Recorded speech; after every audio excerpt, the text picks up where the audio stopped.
President Trump signed an executive order Tuesday that aims to revitalize the declining coal industry and help the U.S. achieve affordable and reliable energy.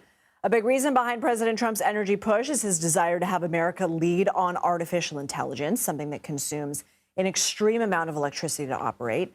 The president wants to build data centers to power AI as soon as possible. The Department of Energy says these facilities will make the U.S. a leader in AI technology, but these data centers will need energy, and the president is hoping coal can power them.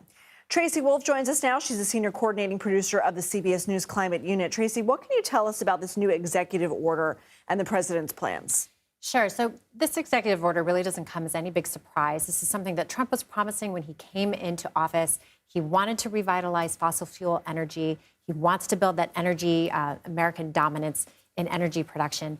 What's rather curious about this is coal energy, for example, has been drastically diminishing over the last several decades. And a big reason for that is because it's really expensive to create coal energy.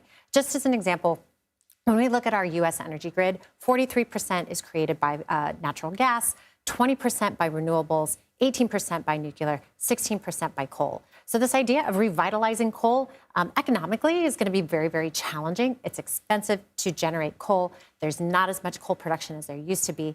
And there's a lot of other ways that we can make energy a lot cheaper. Why is the demand for energy rising so quickly? Well, you talked about it here in the intro, that artificial intelligence, there's the word I'm looking for, artificial intelligence.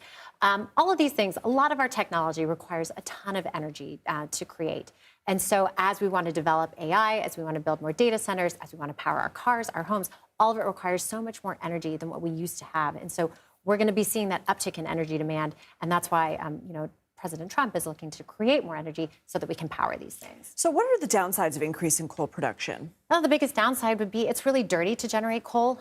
When you look at a study that the National Institutes of Health did, they looked at when people are near coal power plants generate fine particulate matter called PM 2.5. This is really dangerous for public health. Between 1999 to 2020, 460,000 people died because of exposure to PM 2.5. As we've been retiring coal plants, those deaths have gone down. As we've been requiring more environmental regulations to keep coal plants cleaner, putting technology on it to prevent the emissions of PM 2.5 going into the atmosphere, it's helped decrease asthma attacks. It's helped decrease death. So it's not really the cleanest and most healthy way to generate electricity, other than the fact that it's also expensive and it will make our energy bills go up. We have about 30 seconds left. What else do you think we should know? Oh, my goodness. Well, last year, for the first time, renewables actually outpaced coal production. So there are ways that we can be doing this in a balanced measure. And I think that's one thing that was very interesting is, when you looked at the Secretary of Energy saying, we really want to create energy in a balanced approach, I don't necessarily see that happening right now. We're kind of putting all our eggs in the fossil fuel basket. We probably should be balancing it out just a little bit more so that we're not putting too much emphasis on one and less on another. Tracy Wholf, thank you so much. Thank you.